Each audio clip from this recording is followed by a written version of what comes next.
Good morning. Welcome back to Dower House Farms. Let's see how many of these lads are after been into the feeder for a drink. There's 15 of them there. You idiot. Cup of Frank all over the place. That's a bad start to the day now.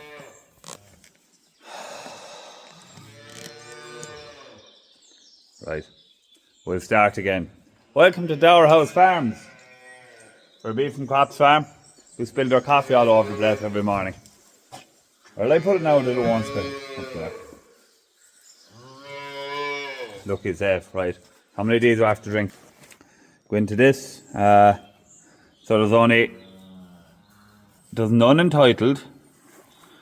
There's 12 alarms, whatever that's about. This one, I think. So there's actually only 12 after being up to drink. So there's 3 of them not after being up at all. And they sort of drank very little, really, to be honest. So go down through here. See these ones? They're after drinking all their amount. These ones here, the bottom ones, well, no, they're not. 75, 62, 62. So does most of them need to go into the feeder? So what I usually do is I usually leave it an hour there now, and they're up now and they're awake, so they might find their own way, and that's sort of the way we usually do it anyway. Hopefully. I was hoping there'd be more of them than that after drinking out, to tell you the truth. I thought most of them would be after. I thought they nearly all after being into it, and I thought most of them would be after drinking, but they're not anyway. So, but I'll feed the horses now first and push in the size to the cattle, do a mix, and then we'll go back to them. Useless dog check. Hi, Pip. Feed this mare now. Start by getting the mix done now. Feed the cows. There's 3 mixes to be done today. Probably do 1 big mix to do for 2 days for the weanlings here in the yard. Just try and save the workload for tomorrow.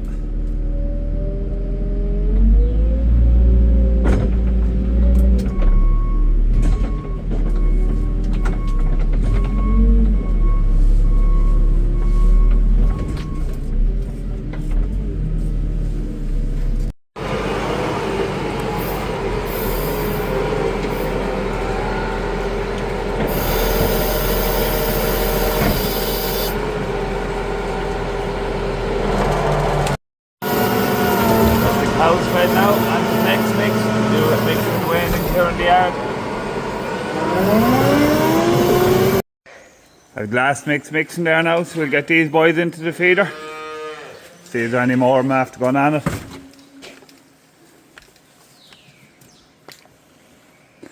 No, so still only 12. This is Cork, in Cork down by the Lee. This is Cork, a real capital city. This is Cork, in Cork down by the Lee. So for some reason the feeder isn't working great. It's not leaving any of them drink. Don't know why, but I have to get on to the man from Hackett's there now. Never a dull moment. No clutch. Spring is gone. The car feeder isn't working. The clutch has gone, the feeder tractor. It's raining. Anyway, we'll take the spring off the case, I suppose. Throw it onto that onto Monday. Keep us going. And I spilled my coffee. See, there's 3 things went wrong now, so maybe bad things happened in 3. Some mornings you just feel like you shouldn't get out of bed at all. Anyway, let's get on with it. Taking a few horses off galloping there now. Just over to Grass Hill we have over the road. Might get Dad to do a bit of dad camp.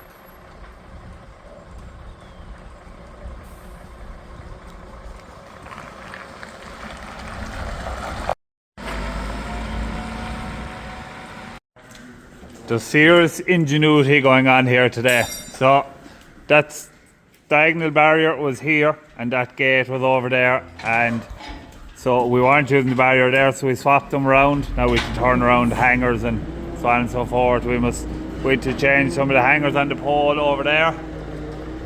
Big Jim welded on another one, and we must do the board underneath it now, but that's a serious job there now. I was going to buy a barrier, and so then I looked left and there was 4 barriers not being used, so that's a super job.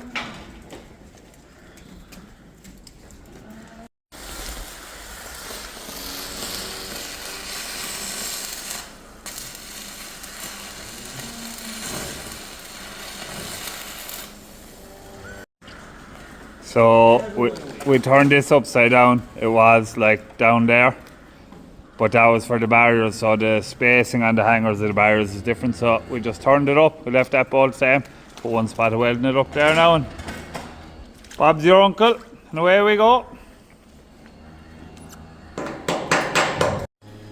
Project number 1, project number 2, and the big one is outside.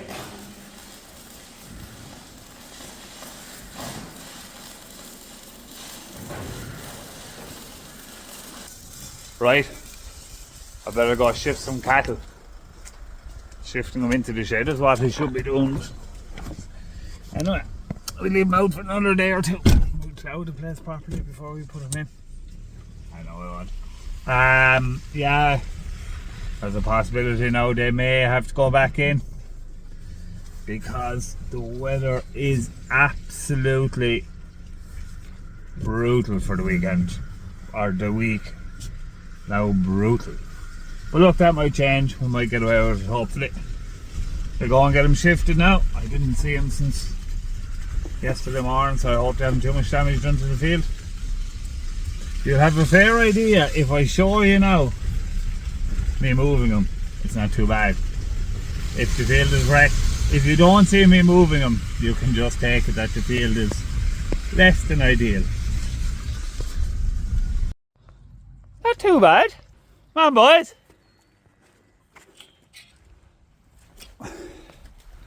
Now, go in there, you chancels. Oh, not too bad at all. It's grand, to be fair. Thing of absolutely nothing, any bit of poaching done there now.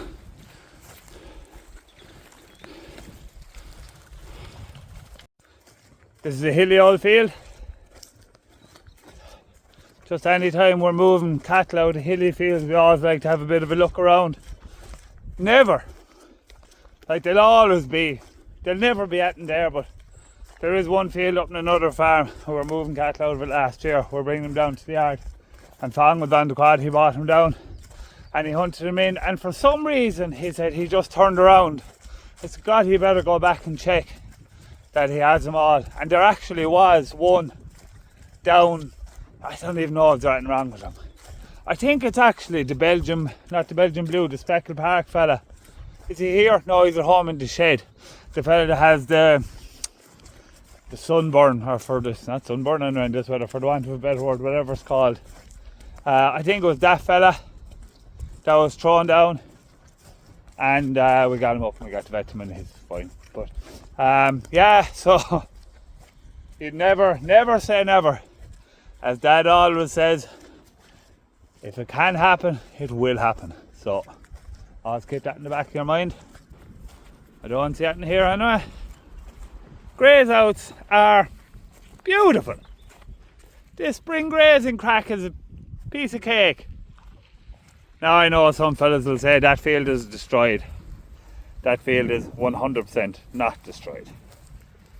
That'll green up now, first shower rain. All that bit of dirt will be gone off the top of the ground and that'll fly on again. I think they're here since Wednesday. Yeah, Wednesday, so they got Wednesday, Thursday, Friday, Saturday, 4 days. 4 days out of 4 acres, an acre a day. Like, you wouldn't be long about flying through a lot of your ground now. But they have 2 more moves here, so there's a little bit more grass in them paddocks. So if they got 2 days and 2 days, 4 days again. Today is the 15th, that'll bring them up to the 19th. So we sort of aim to have 30% of all the blocks grazed by the 1st of March. But look, that's very hard, especially in weather like this. And look, they're targets. Targets are to be used as targets, not to be set in stone. I'm not suggesting for a second that you go out and plough your farm in February just to meet your targets. And look, you'll have some people then who'll be completely anti all these what's the word, grazing strategies, you could say, that have been put in place over the last 20 years. They'll just want to disagree with them and they're a load of rubbish and all this, and that's their opinion, that's okay too. But a lot of these targets that are put in place, if you follow them, can really help you set up your farm for a successful grazing season. So 30% grazed by the 1st of March, 60% grazed by Paddy's Day, and starting the first round the 1st of April. Now I fully understand that, look, like this is exceptionally dry ground compared to most of the ground in the country. There, the rake clover fields down there, that's the one we didn't get grazed in the autumn. The bottom one there, closest to the high trees, that's the middle one, and there's another one to the left. That's wheat. We spread that last week with fertiliser. So look, like, I understand that we're way drier than most of the rest of the country down here, and this is a dry part of a dry farm. Like, we wouldn't graze the lower ground there now this time of the year, you'd swim in it. So as I said already, I'm not saying go out and plough your farm in February to try and meet these targets. But if you have dry fields, if 30% of your farm is dry, well, maybe that's the 30% you could graze some of in February. Like, we've a huge saving in feed costs having these out. It allows us to grow more grass for the year. This is all after being fertilised. So any bit of sunshine now, any bit of warmth in the ground, this will be growing. The grass is growing today, and that field that's grazed, this one, is growing an awful lot more today than this one, because it's after being grazed, it's after being kick-started again. And I know too, look, if you have a comment, put it in the comments below what you think of my spring grazing strategy. I know some of you'll be thinking, sure, it's easy to be out grazing with 25 cattle. It's different if you're trying to graze 100 or 200 cattle. We've plenty of cattle to go to grass too, but we just don't have them all out. We've one group of them out, and I think that's fairly achievable for most people, right? If that's cattle, then if you're in a dairying sense, like, I don't think there's many people have 400 or 500 cows calved at this time of the year, but you may well have say 20 or 30% of your herd there that are calved 2 weeks, maybe 3 weeks, that are sort of over the very fragile stage, that could be going out for 4 or 5 hours a day grazing. Look, that's only if you want to maximise your milk from grass, which is by far the cheapest milk you'll produce, or the cheapest meat you'll grow. But look, everyone has a different way of doing it, but I'm a firm believer in getting grazed grass into the diet where possible, and I'm not saying to go out and plough your farm. So don't say, if you're farming up in Mayo now, where we're farming, you wouldn't be saying that. I know that. But this place, these fields here, the first 3 dry days in the summer, they'll stop growing grass because they'll burn up. So we have to play, every farm has different strengths. Our strength is that we can graze when the weather's wet. There'll be no grass here when the weather's dry. So we have to play to our strengths. We have to graze when at the shoulders of the year is what is our competitive advantage over, say, a wetter farm. Their competitive advantage is that they can grow lots of grass when you have a lot of sunshine in the middle of a drought, when we'll be burning up. Horses for courses. And the most important thing about spring grazing is, right, 2 most important things. Don't do anything drastic. Don't go and let out, if you've 300 cattle to grass, go out to grass, 6 groups of 50. Don't go and leave them all out one day. Feel your way along. And number 2, don't be afraid to make mistakes. You have to be a bit brave in this spring, because you will get wet nights and you'll come into the paddock and you'll say, oh my God, I'm after ruining my paddock. The likelihood is you haven't. I've done that hundreds, well, I won't say hundreds of times. I've done it 3 times every spring since I started grazing. I'll put you that way. And you go back to them fields. I'm sure I'll do it this year. And if I do it this year, I promise you I'll show it to you. And I'll go back and I'll show it to you again in 3 weeks' time. And I bet you won't believe me that it's the same paddock. But the key to it is, it's okay to do that in 1, maybe 2 paddocks. You don't want to do that to your whole farm, because that then will could quite possibly reduce the amount of grass you grow on the farm for the year, which is definitely not what you're trying to do. I just worked it out there. At the moment we've about 8% of our grazing platform grazed, and we're out 2 weeks, I think, about, so maybe 10 days, and there's another 15 days left in February, so we're fairly okay for where we're at the moment. As the weather starts disimproving, you fly through fields. Your graze outs go out the window. It's just a case of minding the ground and keeping the animals fed. So look, I'd say I'm happy enough with where we're at the moment. I'd prefer to have another group of cattle out, but look, the weather just doesn't allow for that, and there's a chance that, not alone are we not going to get more cattle out in February, but we could be rehousing. But I'd be slow to rehouse, but if I have to, will. Just getting these girls bedded down now. Just finishing up the jobs. I'll give you a look at the pen there now when we go in. We didn't get this one done. As always with all these jobs, they took us about 5 times longer to do the one inside than we thought it would. But anyway, it's a good job now, to be fair. Big Jim is a dinger at them sort of jobs. I have no patience for him, but he loves them. Song will be good enough as well, to be fair. I just want it done yesterday. The second I'd start that now, I'd want to be finished.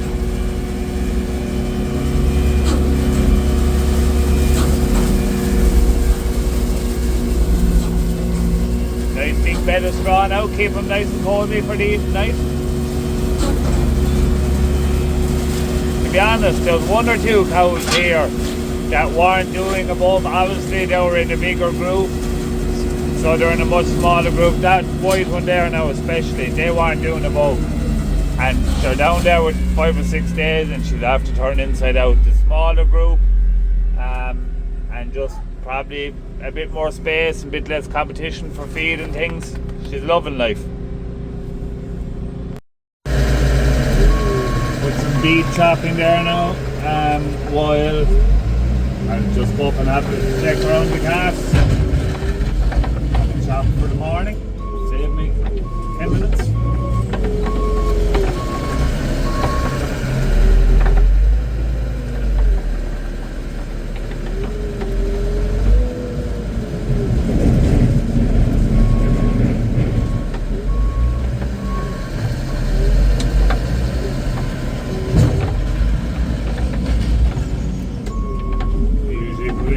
Buckets, that's about 3 tons. Keep us going there for 2 days easy now at the moment.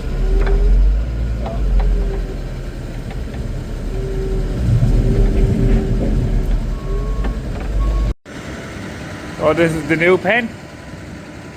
Great job now, to be fair. So that's the stick is onto the pillar there, and it's onto the wall over. We were humming hand would we put it onto this, but we open and close it so often you'd end up cleaning this way the whole time, and it would be fierce awkward. And we reckon if we kept it up off the ground and just put 1 stick on the bottom of it, that all the muck would go out under it.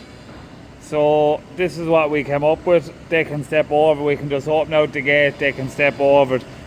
If you had a big pen of cattle, full pen of cattle now, it wouldn't be ideal, but for the few we'll have in there, they're all going out now Monday. They were all just being injected for a couple of days. Some of them had sore legs and things. And the gate that was there then, we put that one up there. So it's not needed there, barrier isn't needed there. So that's grand. And it just so works out. I didn't plan it when I was putting up the blocks. But when I open this gate here, it swings over perfectly to the corner of that. So that's a great job. I'm delighted with that now. I get an old thumbnail.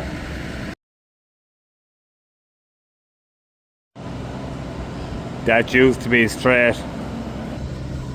Don't ask. Check out these suckies now, see how they're going. Ah, don't be shouting.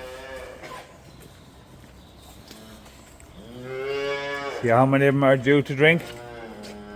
Which one do I press again? So, none of them.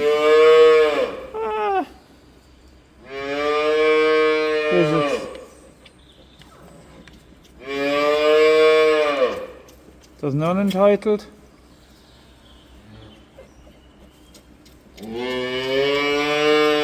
I reckon this isn't working right.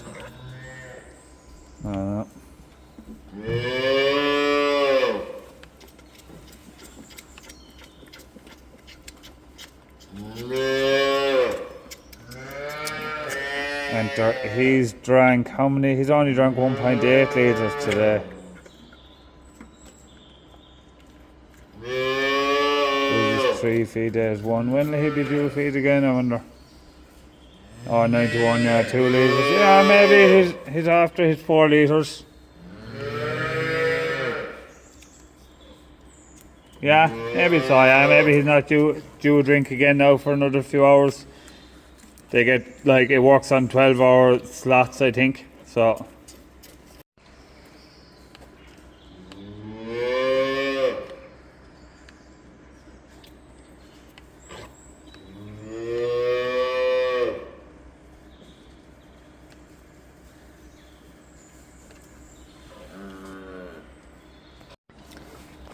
Yeah, so that's our plan. 7 days they go from 4 up to 6 litres, then they're on 6 litres for 35 days, then over 14 days they go from 6 litres down to 2 litres. 56 days and they get about just under 40, they get about 37 kilos of powder, 125 grams per litre. So that's what they're getting now. What do you think, Sucks? You're mad for food. So that's it now for today. These Sucks are mad for eating me. Yeah, thanks a million for watching. Good day's work done now today without having sort of got a whole pile done. But anyway, that's the joy of the motoring. I love this time of the spring now. It's all cattle work, cattle. So that's what I love. And the automatic feeder's a super job. Like there's no hardship really involved in it much. Now it will only take 120, so there'll be plenty of calves not on the feeder as well. But yeah, that's the job anyway. So thanks a million for watching. Hope you enjoyed it. The videos are doing well, so please like and subscribe. Helps the channel to grow, as I keep telling you. And we'll see you again tomorrow for more Our House Farms.